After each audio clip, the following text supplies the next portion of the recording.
Video के अंदर मैं एक्सप्लेन करने वाला हूँ बैटल जोन की आने वाले न्यू एपिसोड की प्रीव्यू को, जहाँ पर आप लोगों ने देखा था जियान पहुंच चुका था विंड लाइटिंग पेविलियन, जहाँ पर उसे चारों टीम के लीडर देखने को मिलते और उन्हीं में होते फैंग जंजी, जो कि काफी प्यारे और काफी कूल थे। और साथ ही जो कंपटीशन था उसे भी स्टार्ट कर दिया जाता, तो जियान भी टुको इस कंपटीशन को देख रहा था, मगर तभी जियान की नजर पड़ती है रिंगियान के ऊपर, जो कि अभी के लिए उसमें काफी बुरी तरीके से फंस चुका था और वांग चेन उसे मारने वाले थे, तभी जियान बीच में एंटी मारता है और उसे बचा लेता है। मगर इस बात से जो ब्लैक एंड व्हाइट होता है वो भड़क जाता है, मगर जो फैंग जंजी होते हैं वो इनडायरेक्टली जियान के सपोर्ट में आ जाते हैं। मगर जो ब्लैक एंड व्हाइट था उसे जियान को सबक सिखाना था, इस वजह से वो जियान से बोलता है अगर तुम्हें यहाँ से सेफली जाना है तो फिर तुम्हें फाइट करनी होगी मेरे चेले वांग चेन से। तो जियान भी इसके लिए मान जाता है और फिर यहीं से स्टार्टिंग होती है प्रीव्यू की, जहाँ पर फर्स्ट सीन के अंदर दिखाया जाता है जो वांग चेन होता है वो अभी के लिए अपने चाकू को चाट रहा होता है और जियान से बोल रहा होगा साले लड़की आज तू गया, आज तुझे मेरे हाथों से कोई भी नहीं बचा सकता, अगर तुझे यहाँ से बचना है तो फिर तू मेरे टीचर से माफी मांग, वो भी नाक रगड़ के, वो भी 3 बार। ये सुन के जो ब्लैक एंड व्हाइट है वो एकदम से चौड़ में आ जाएगा, अगर वही जो ऑडियंस होगी उसे अभी के लिए जियान के ऊपर दया आ रही होगी। और फिर प्रीव्यू के नेक्स्ट सीन के अंदर देखने को मिलता है जो वांग चेन होता है वो अपनी डार्क इंफिनिटी डी का यूज करता है और अपनी काफी सारी शैडोज को बना के जियान के ऊपर हमला कर देगा, चारों तरफ से लगते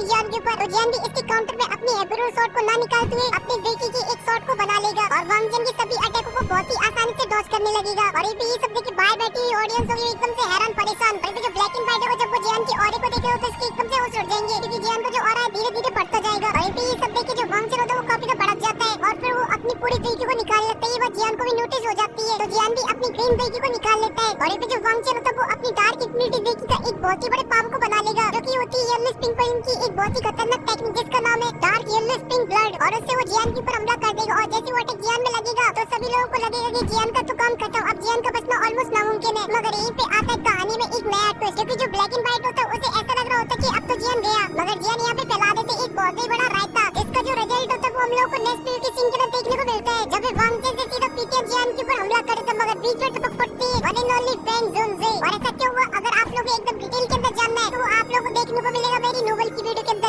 अभी के लिए मैं इस वीडियो के सीन के ऊपर तो ये बातचीत यहाँ पर इसलिए पहुंच जाती है क्योंकि जियान होता है वो रिवील हो जाता है, ये देखते हैं जो पीके होता है वो जियान के ऊपर हमला कर देता है, मगर तभी जब मास्टर की स्पेस टू इनको फैंग जंजी के पास फेंक देते हैं और जब फैंग जंजी मास्टर की स्पेस टू देखेंगे वो आओ ना देखेंगे ना ताओ देखेंगे और सीधा जियान के सामने आगे खड़े हो जाएंगे और दो उंगली से पीके के अटैक को रोक देंगे और बोलेंगे अगर किसी ने भी इस लड़के को हाथ लगाया तो ये भी नहीं सोचूंगा उसे मारने से पहले, क्योंकि अब ये लड़का मेरी प्रोटेक्शन के अंदर है। और फिर जियान से पूछेगा तुम्हारा उसके साथ क्या रिश्ता है, तो जियान बताया गुरु और चेले का। ये सुनते ही फैंग जंजी बोलेगा बाहर में जा दुनियादारी, और पीके सीधा स्टेडियम के एक कॉर्नर के अंदर। और ये सब देख के जो लेज़ूमी है वो काफी बढ़ जाएगा और बोलेगा फैंग जंजी आपको इस मैटर में पढ़ने की कोई जरूरत नहीं है, क्योंकि ये मैटर जियान और मेरे विंड लाइटिंग पॉइंट के बीच का है, इस वजह से पीछे हट जाइए। ये सुन के फैंग जंजी बोले बाहर में जा दुनियादारी, अगर इस लड़के को किसी ने भी हाथ भी लगा दिया तो मैं यहाँ पे लाशें बिछा दूंगा, मुझे फर्क नहीं पड़ता, बहुत चिढ़ता है तो चिढ़ जान दो। और ये सब देखिए वहाँ पे जितने भी लोग सभी लोग फैंग जंजी को समझाएंगे, मगर फैंग जंजी तो पागल खोपड़ी का, वो कहता है इस लड़के को हाथ नहीं लगना चाहिए। वहीं पे जियान भी समझ जाए कि अगर ये ऐसी मैटर चलता रहा तो विंड लाइटिंग पॉइंट और कॉलेज टाइप इनके पीछे फाइट हो जाएगी, इस वजह से जो जियान को सॉल्यूशन मिलेगा इस फैंग और जियान की फाइट का वो जियान एक्सेप्ट कर लेगा। फैंग जंजी बोलेगा अगर तुझे लड़ना तो बोल, वरना मैं अभी पेल दूं सभी को। और फिर इसी की वजह हमें देखने को मिलता है इस फैंग और जियान की फाइट होने लगती है, जहाँ पे जियान ने अभी भी अपने सिक्स जॉइंट रूलर टेक्निक की वजह से एक सीट को बना लिया होता है। वहीं पे जो वेस्ट फैंग होती है वो कंटिन्यू जियान के ऊपर अपने दुपट्टे से हमला कर रही होती है और उनके जो दुपट्टे थे वो बिल्कुल भी नॉर्मल थे, वो काफी पावरफुल बेकी हमले थे, जिसे रोकने में जियान को काफी प्रॉब्लम हो रही होती। तभी मिस फैंग उन सभी बेकी के दुपट्टों से जियान के ऊपर एक साथ हमला कर देंगी, तो जियान भी अपने सिक्स जॉइंट रूलर टेक्निक की वजह से उन सभी अटैकों को रोक लेगा, मगर इस अटैक की वजह से जियान की सिक्स जॉइंट रूलर टेक्निक वो नष्ट हो जाएगी और इससे जो जियान होता है वो काफी डर हो जाएगा। मगर जो वेस्ट फैंग के हौसले में वो और भी बढ़ जाएंगे और वो जियान से बोलेंगे अब तेरी है मरने की बारी, क्योंकि वो इसी बीच अपना एक बहुत ही स्पेशल अटैक को बना लेंगे जिसका नाम होगा फिंगर थंडर किलिंग अटैक। यहाँ तक कि जो फैंग जंजी भी इस अटैक को देखेंगे तो वो भी एंट्री मारने के लिए एकदम पूरी तरीके से तैयार हो जाती है। मगर अभी के लिए आप लोग मुझे बताइए कि फैंग जंजी को नौबत पड़ेगी इसके अंदर एंट्री मारने की या फिर जियान ही इसे संभाल लेगा? जो भी आप लोग ये ओपिनियन वो आप लोग कमेंट के अंदर बता सकते हो, मगर मैं आप लोग को इतना जरूर बता सकता हूँ कि नोवेल की वीडियो के अंदर आप लोग काफी ज्यादा मजा आने वाला है, क्योंकि जो फैंग जंजी की हरकतें देख के जियान भी बोले क्या पावर खोपड़ी का बंदा है, मैंने सोचा था ये मुझे प्रोटेक्ट करेगा, इतनी हद तक करेगा, ये तो मैंने भी नहीं सोचा था।